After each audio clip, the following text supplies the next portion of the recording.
Здравейте, добре дошли в предаване Победа. Аз съм пастор Георги Хазарбасянов и се радвам, че ги гледате.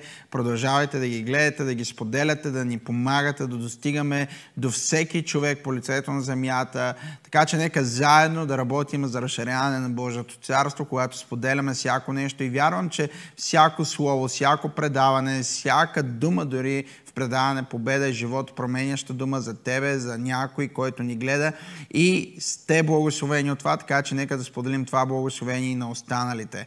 Така че не забравяй да ни подкрепяш в молитва и финансово, за да можем да продължим да правим това, което правиме. Амен. Бог да те благослови и започваме с нашата следваща част, мисля, че четвърта част, относно темата помазание. Говорим се за помазанието, за помазаникът и говорихме толкова интересни и, как да кажа, от неща, които наистина имат откровение и когато човек ги погледне с откровение, и аз казах още в първата част, че днес ще положим и дори за някой може да изглежда по-странно или за някой да си кажем къде отидахме, това е малко по-радикално, или аз толкова години си мислих, че той е първото му име е Исус, а второто му име е Христос и че Христос е неговата фамилия.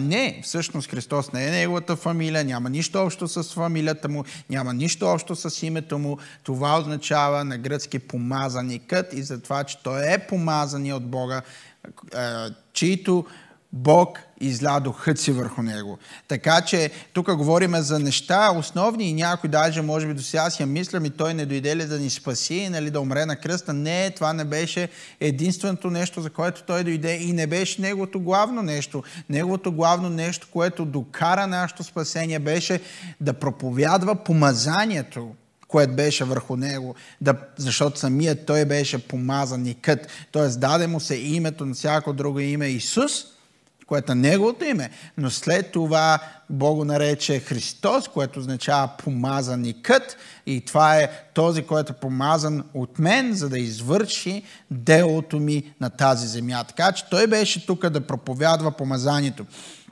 И ние в Лука 4 глава 18 стих надолу виждаме, че самият той го казва: аз съм тук с една цел.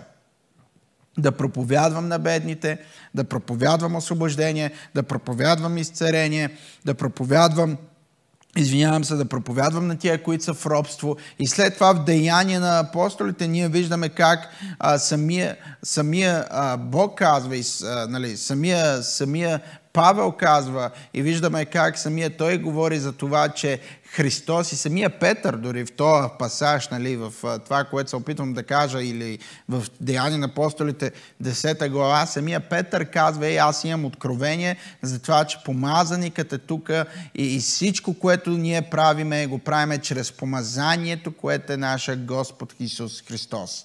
Или чрез нашия помазаникът, който е Исус. Така че Той е първо Господ над всички и Неговото помазание е за всички. И така че в Лука и Деяния на апостолите ние виждаме Неговата специфична задача на Исус. Неговата специфична задача, за която Той беше тук. И това беше да проповядва и да разпространи помазанието. Аз и ти също сме призовани за Неговото служение и трябва да бъдем в Неговото служение.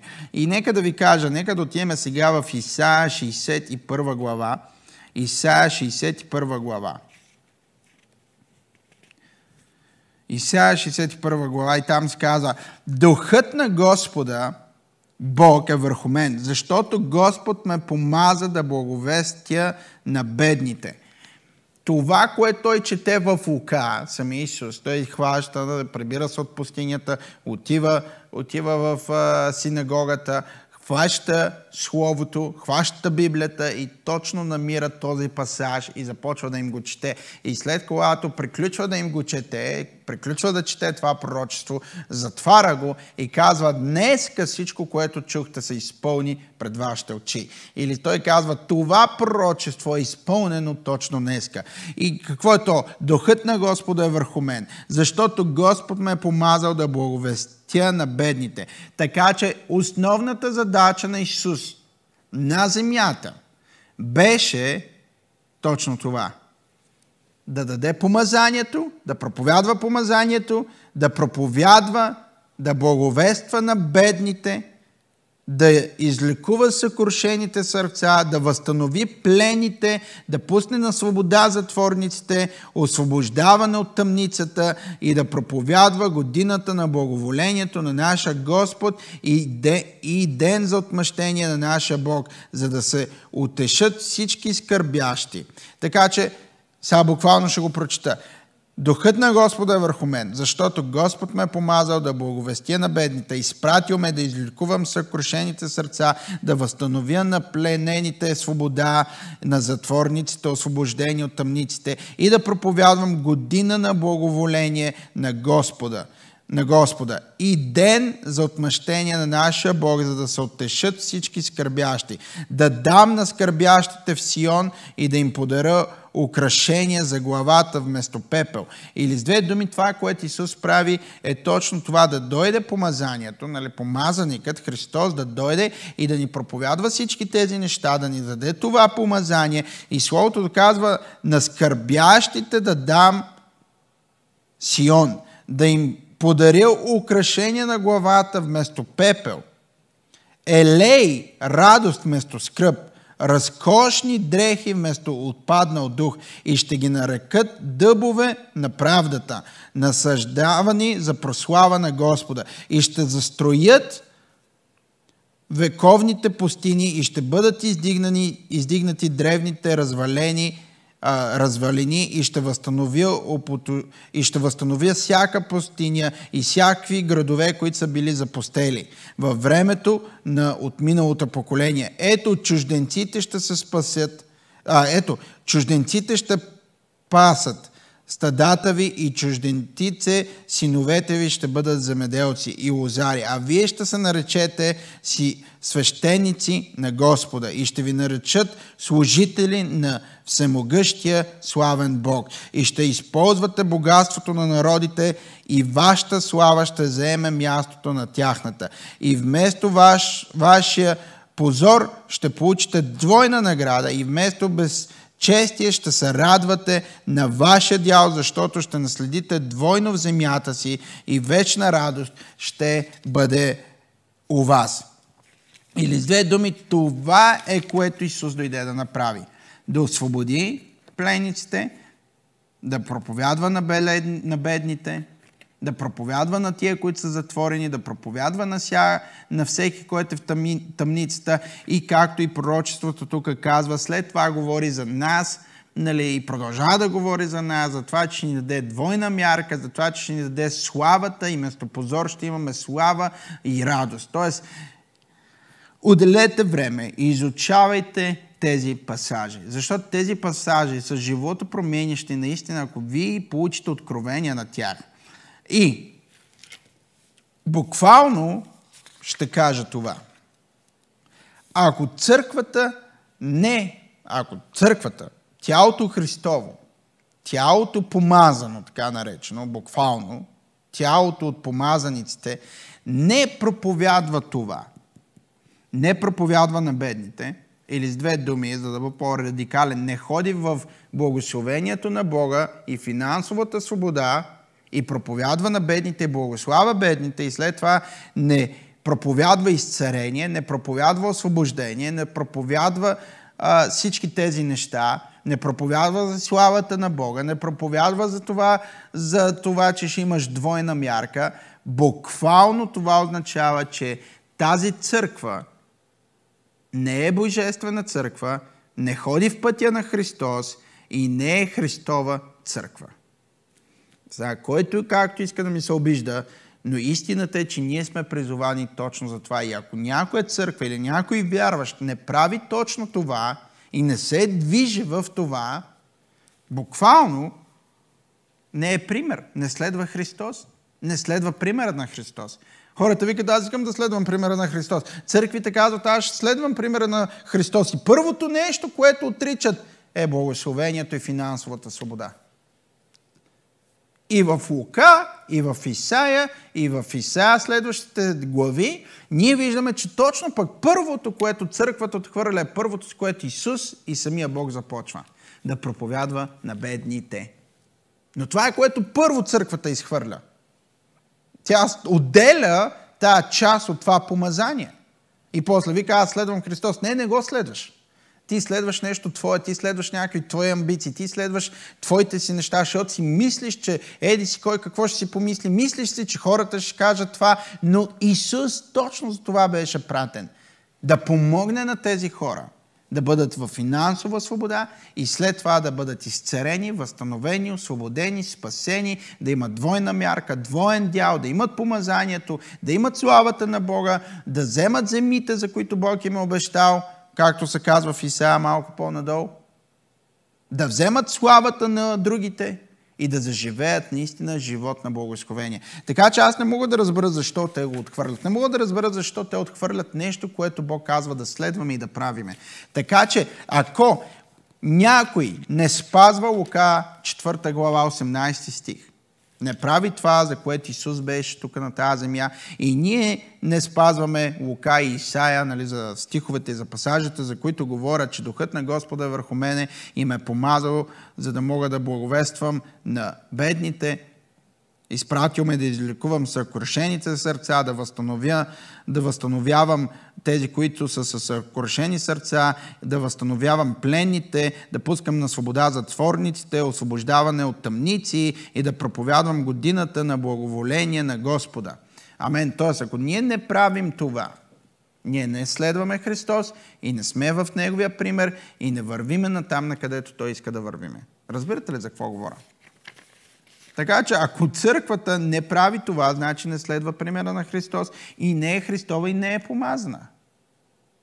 Защото това помазание точно това прави. Когато ти кажеш, аз съм Христос, това означава буквално това да правиш. Отваряш на Лука 4 глава, отиваш 18 стих, няма да го чета пак, но отиваш на 18 стих и изпълняваш дума по дума от 18 стих. Ако ти кажеш, аз съм Христов, аз съм вярващ, аз съм християнин, пак отиваш в Исаия и изпълняваш този пасаж. Това е, което Исус дойде да направи. Той не дойде просто да умре на кръста. Той не дойде просто да увисне на кръста. Той не дойде да умре и да възкръсне. Той дойде на първо място да проповядва това. Да проповядва помазанието, да проповядва освобождаване. И това помазание, след като те освободи от всяко финансово робство, след като освободи от всякакъв друг вид робство, след като те изцери и те спаси, защото Исус накрая каза, дойдох и да проповядвам добрата, благоприятна, спасителна година на нашия Бог. Амен. Така че Неговото служение на земята не беше просто така да израсне, да му дойде времето да отиде на кръста и да умре. И до там. Не, той имаше една специфична задача. Той беше призован за едно служение, което той го изпълни. Това беше навсякъде, където отиде, да проповядва помазанието, да даде помазанието, да сподели помазанието, което има силата да разчупи окови, хомоти или други неща.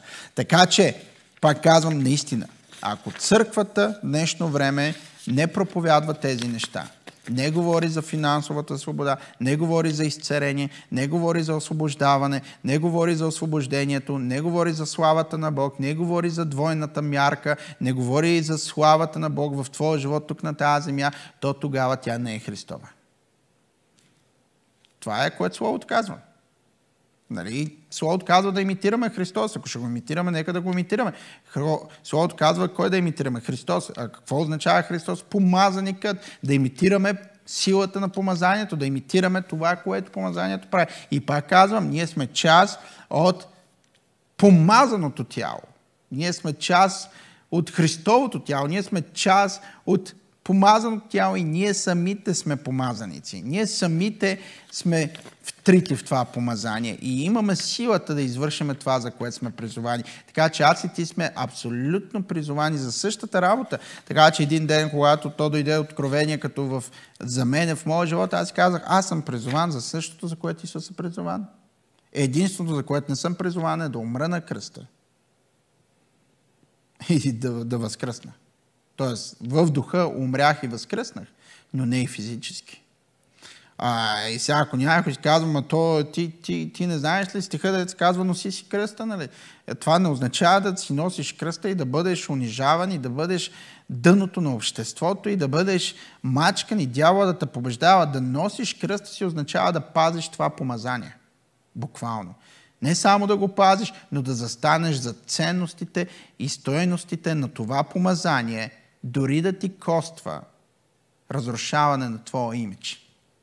Или събаряне на твоя имидж. Или събаряне на репутацията, която си изградил. Или да застанеш и да кажеш, не, има мъж и жена, няма друг пол. Да застанеш над Словото. Това означава да носим кръста си. Така че не си мислете, че носенето на кръста е удар, провал, мъчене. Не. Да носиш кръста е точно това, да застанеш и да издигнеш истината преди всичко. И да кажеш, аз съм благословен, аз съм помазан, аз съм изцарен, аз съм финансово свободен и ще донеса финансова свобода, и ще донеса изцарение, и ще донеса освобождаване. Това означава да носиш кръста си. Не другото.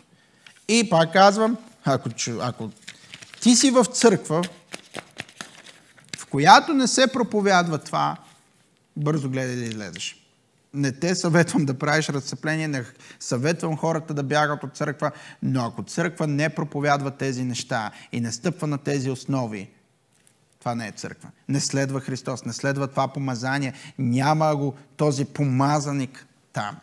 Защото точно това е, което трябва църквата да прави. Точно това е, което Исус правеше на земята, точно това е, което и ние трябва да продължим да правим на тази земя. Амен. И разбира се, спасението ще дойде. Така че аз ви казах, днес ще сме по-радикални. Амен.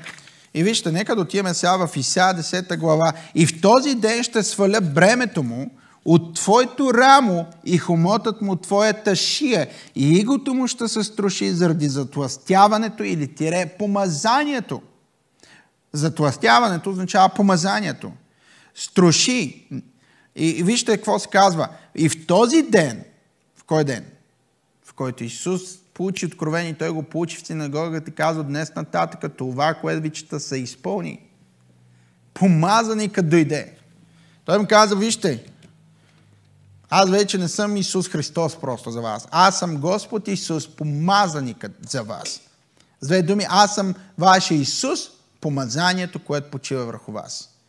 И което ще извърши чудотворни дела във вас и чрез вас. Така че, пак казвам, защото това ми е темата, Христос не е неговото име, Христос не е неговата фамилия, Христос не е нещо свързано с родата му, с майка му, с баща му, с брат му, с сестра му, с родословието. Не. Христос означава буквално помазаникът, означава помазание. Амен.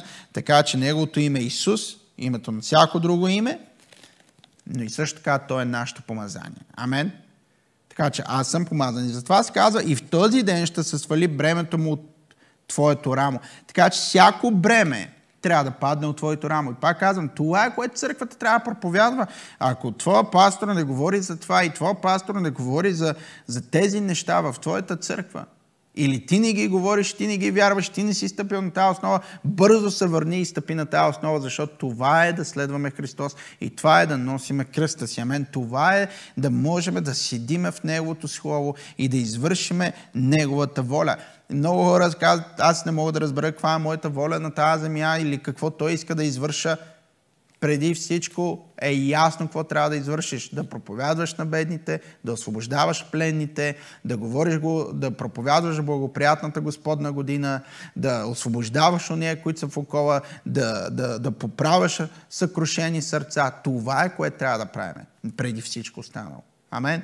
Това е, което се очаква от всеки християнин. Или с две думи, от всеки помазан.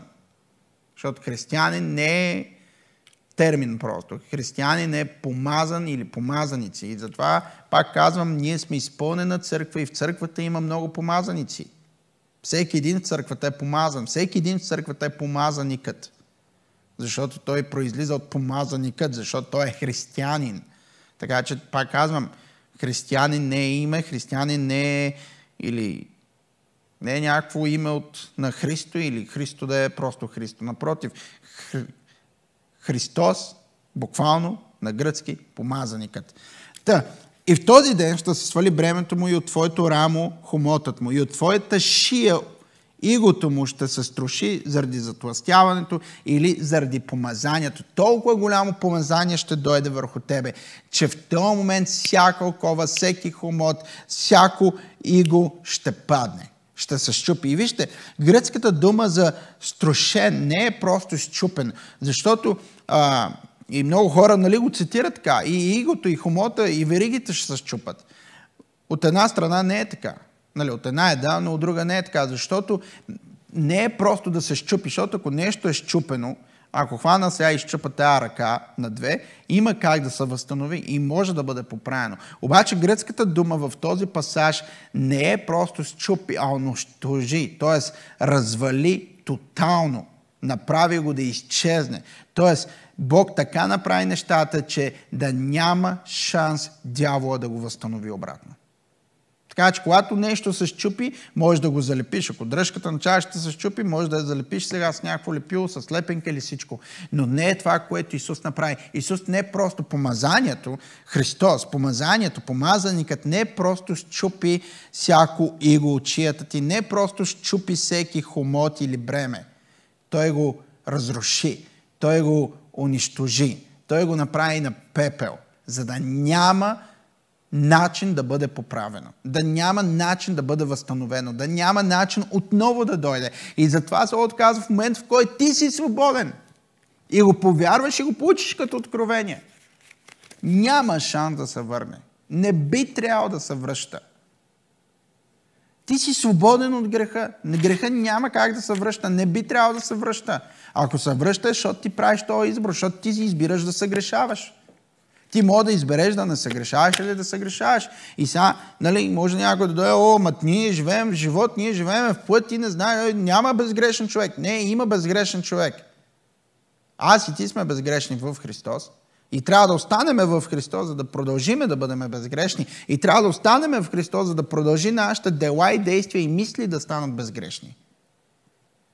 Няма безгрешен според тебе и той може да говори глупости и да може да прави още глупости. Това е само заради една причина. Не си е обновил ума, не седи в Божието присъствие. Айде стой в Божието присъствие да видим. Айде те на небето да се грешат. Не могат да се грешат, нали? Защото там са в присъствието на Бога. Така че ако ти си в присъствието на Бога постоянно, всеки ден, всяка секунда и минута, Исус се греши ли? Не, ама той Исус, той е Господ. Не.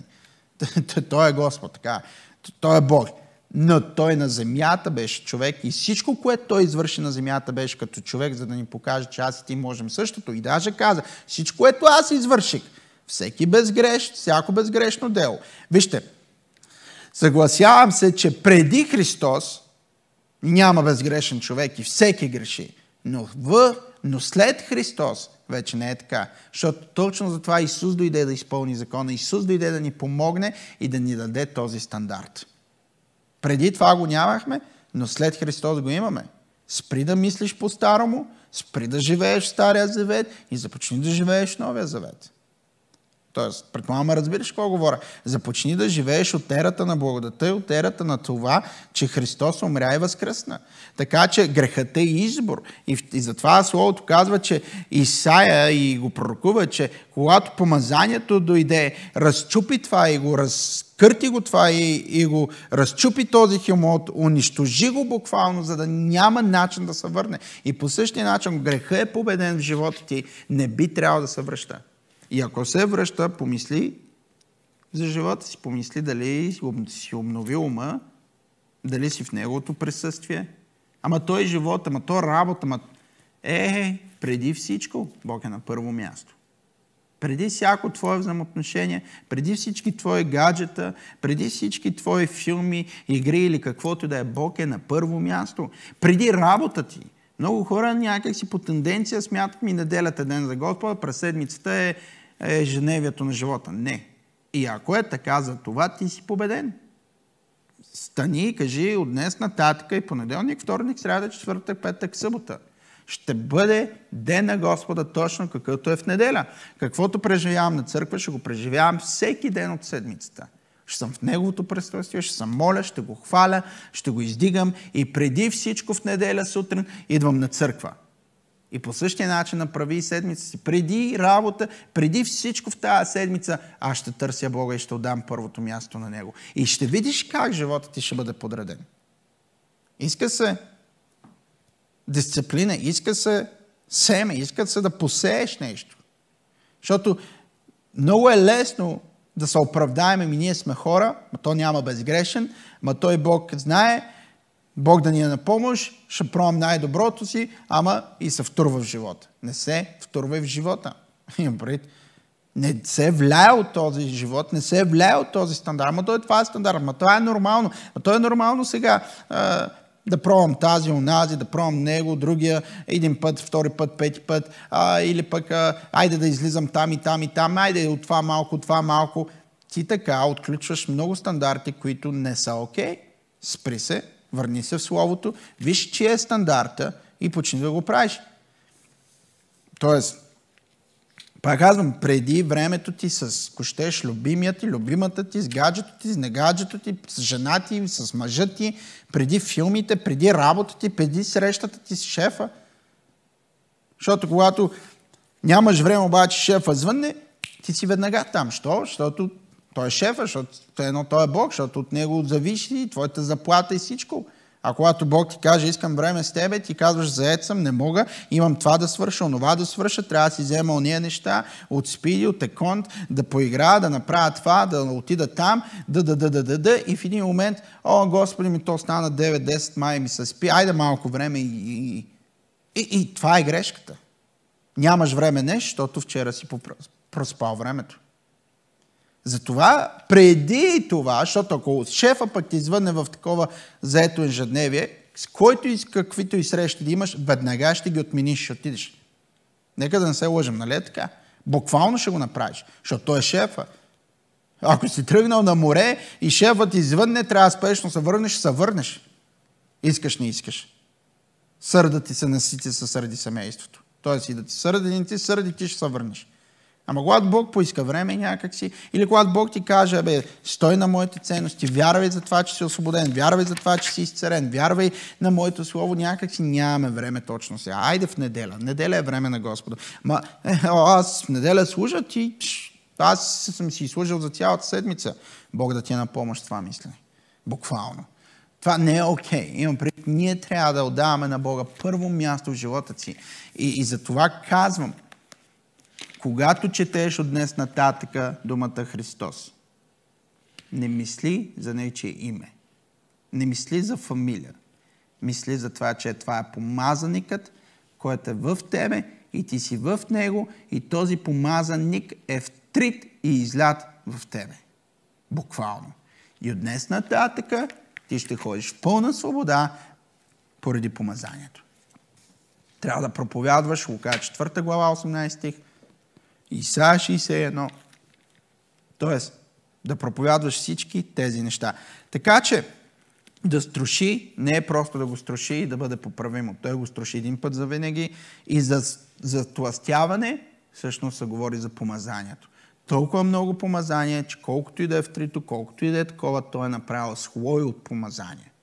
Така че аз имам слой от помазание. Слой от Христос. Аз съм част от Неговото тяло.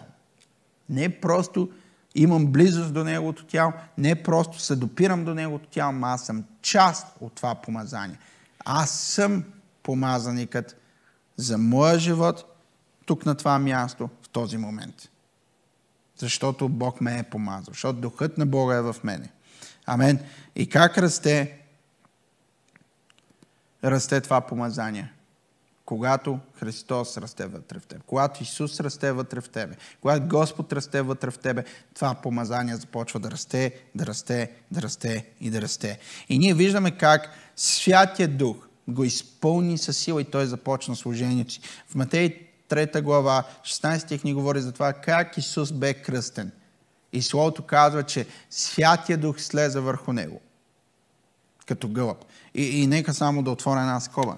Святия Дух не е гълъб и не е във форма на гълъб. Казва се като, не че е. Казва се като, т.е. нежността на гълъба. По същия начин и Святия Дух слиза с такава нежност. Но Святия Дух не е гълъб, не е във форма на гълъб и няма нищо общо с гълъбче. Но той слезе като гълъб или с нежността на гълъб върху него. И тогава той започна служението си. Преди това, допреди Исус да бъде кръстен и Святия Дух да слезе върху него, да го изпълни със сила и помазание, той не извърши нито едно чудо. Нито се моли, нито проповядва, нито изцери. Но в момента, в който той получи силата от Святия Дух и помазанието, той отиде и извърши чудеса и знамения.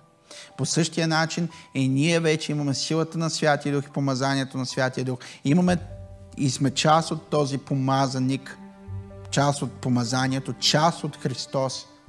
И ние можем да отидем и да извършим чудеса и знамения. Амен. Моето време приключи. Бог да ви благослови.